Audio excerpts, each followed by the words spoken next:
Vsekakor je Slovenija izgubila enega svojih največjih igralcev. To je gotovo res. Vsi malo starejši se ga bodo spominjali verjetno iz gledališča, ker jih je zabaval na smrt. Pa tudi velik je bil v resnih vlogah. Vsekakor res, res velik igralec. Njegova smrt, žal, bo poleg obžalovanja prinesla vsaj to, da bo verjetno Televizija Slovenija spet ponavljala Male oglase, Decameron in filme, v katerih je blestel.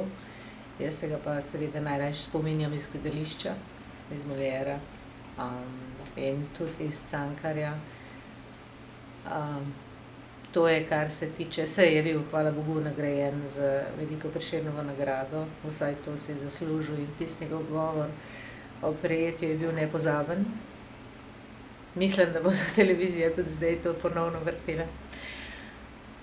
Seveda zasebno je bil pa ravno tako neizmerno dober kolega in duhovit. Vedno nas je zabaval. Če se je le dalo, dokler se mu je dalo, je organiziral potovanja, ob raznih jubilejih je pisal prigodnice in zabaval vse ljudi, ki so bili prisotni.